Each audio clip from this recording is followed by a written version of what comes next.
So today we will present about past year paper DHU and UITM of Conceptual Framework. So next slide. For the presenter one, which is me, myself, Nur Fatin Atira binti Rosti, will present about past year paper DHU, while my friends Nur Farah Atika binti Mahdi also will present past year paper UITM. I hope you guys can enjoy it. Okay, so for my part, which is past year paper DHU September 2020. For the first one question, which is conceptual framework, is an attempt to define the nature and purpose of accounting. It is important to the understanding of the principles and concepts that underpin International Financial Reporting Standard or IFRS.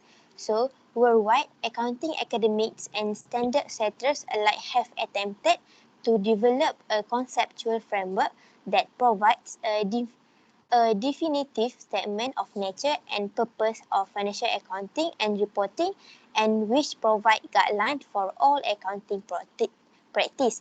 So the question asks us to, in the light of the above statement, discuss three major rules of the conceptual framework in the development of accounting standard. So basically, for this question come from topic 1 and 2, where is our friend already present. So other than that, this question also straightforward because it's just to us discuss three major rules of the conceptual framework. So let's we see for our answer first. Okay, for the answer, we have a three, which is the first one. A conceptual framework provides a formal foundation for deciding whether to quantify and monitor transactions, whether they are interpreted and transmitted to consumers. We provide financial reporting consumers and preparers with an interpretation of accounting principles and requirements focused around a shared philosophy. Second one is to assist the MASB to develop MFRS standard that are based on consistent concept. Last but not least, to assist preparers to develop consistent accounting policies when no standard applies to a particular transaction or other event, or when a standard allows a choice of a accounting policy. So that's all for question 1. I will moving on for the question 2, which is um, it was put for that conceptual framework projects have been undertaken to ensure that the practice of financial reporting is developed in a logical and consistent manner, which might be important for creating public confidence in the practice of accounting. So we are able to require only discuss three arguments to support the view that conceptual framework have been successful in achieving their stated objective. So before I moving on for this answer, I would like to explain what the question asks us to do. For me, this question asks us to give more evidence that says conceptual framework are effectively used to achieve objective.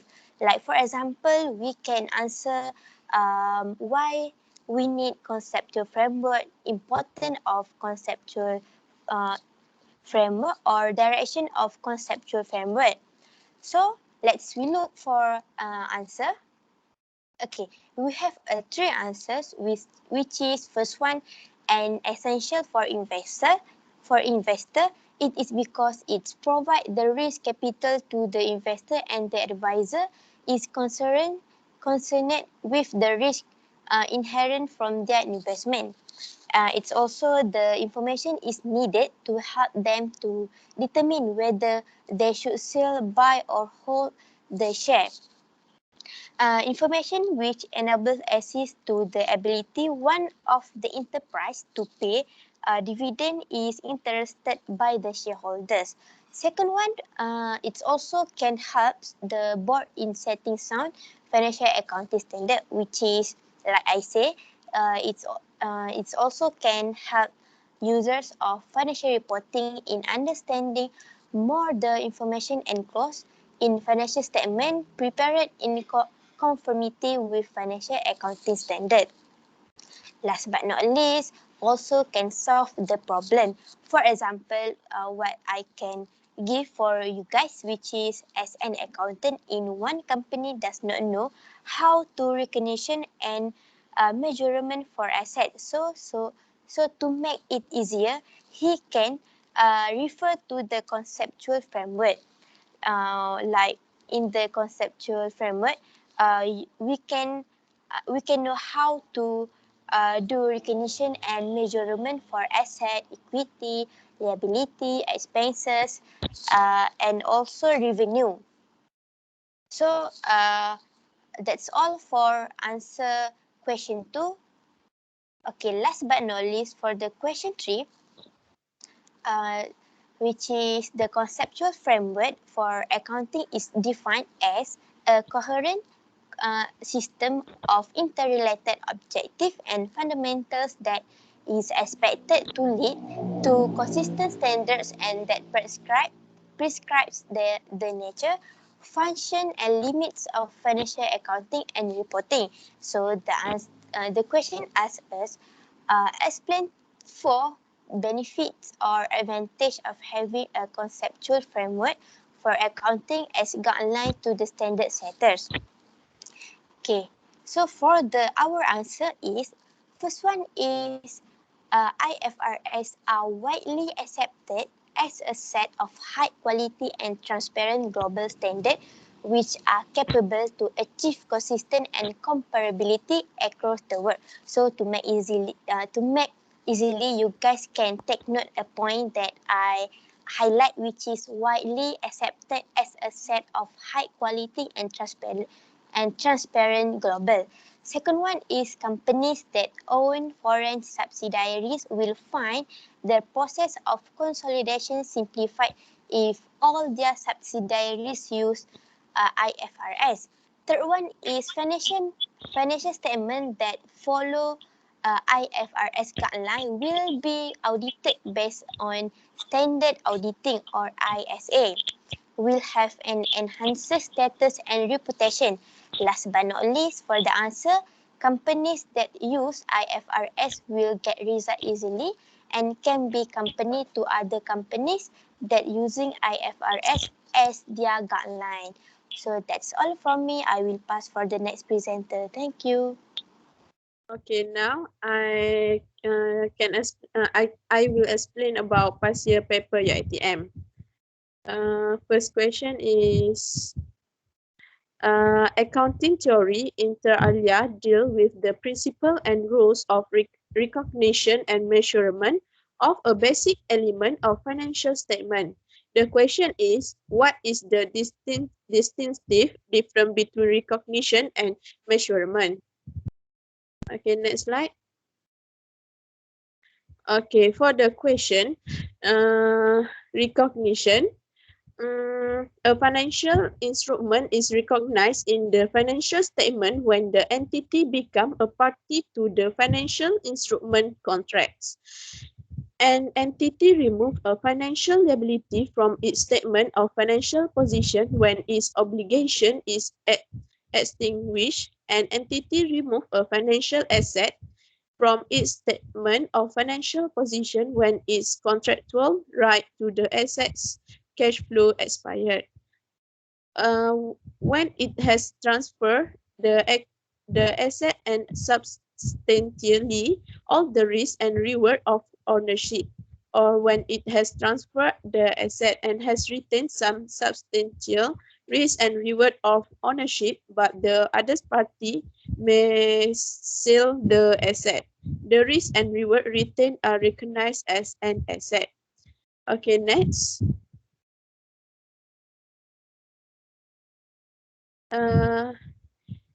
Next is measurement. Measurement is a financial asset or financial liability is measured initially or fair value. Subsequent measurement depends on category of financial instrument.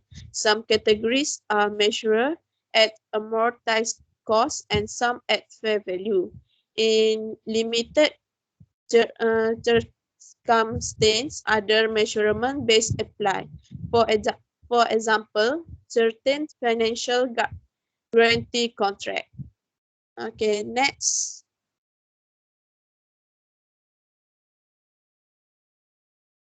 Okay, second question is verify, explain current cost accounting and historic cost accounting measurement concept. For current cost accounting, current cost is the cost that would be required to replace an asset in the current period. The concept is used to generate financial statements that are comparable across multiple reporting periods. This derivation will include the cost of manufacturing a product with the work method, material, and specification currently in use. Okay, for historical cost accounting, a historical cost is a measure of value used in accounting in which the value of an asset on the balance sheet is recorded at its original cost when acquired by the company.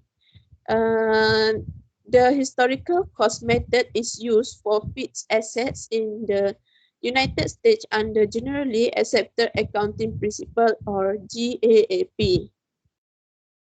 Okay, next slide. Okay, next question is identify the main difference between financial capital and physical capital concept. In terms of meaning for financial capital maintenance, the financial capital concept is the traditional view. It keeps track of capital in terms of the dollar amount invested in the company.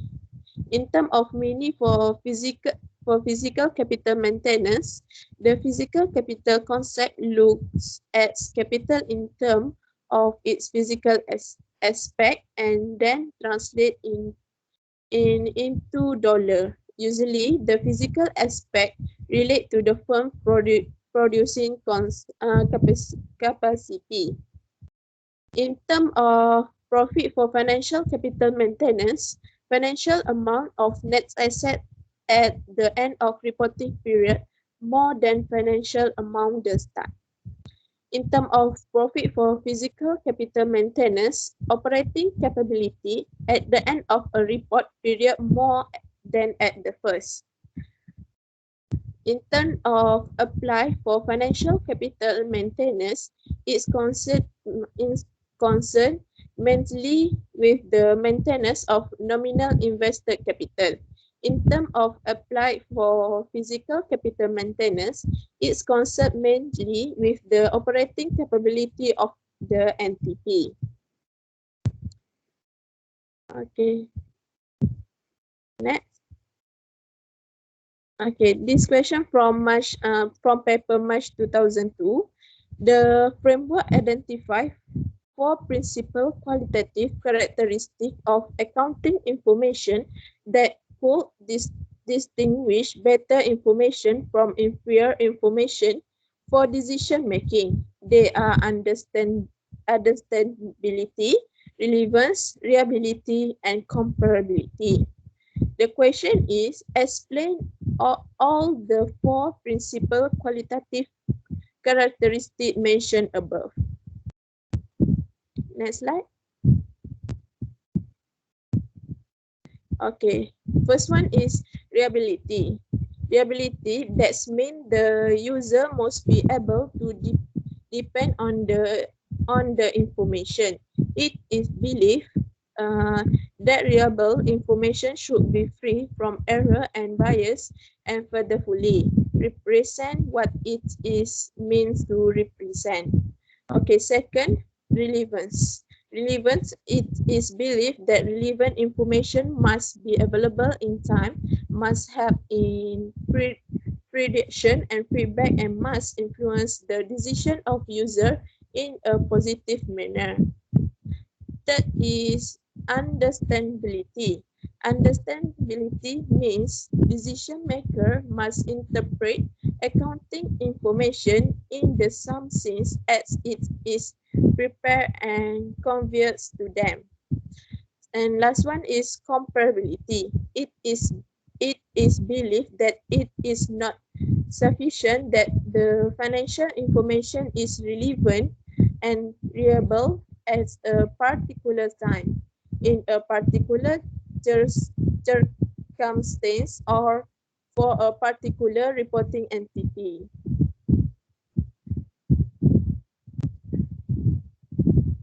Next, Adira. Okay. Last question for past year paper UITM is discuss any three limitation of conceptual framework in providing guidelines to accounting standard setter. First one is timely and costly. Time consuming and expensive to set up and operate. Countries with smaller or less developed economies may not be able to afford them. Second, rigidity. The conceptual framework may provide too much guidance to accounting and standard settings such that is encourage rigidity by making it difficult to introduce new ideas. Last one is conflict will occur. Conflict between conceptual framework and accounting standards which were prepared prior to the development of the conceptual framework. That's all from us. Thank you, and I hope you guys can understand what we present and can answer the same question if asked later in the test or final exam. Thank you.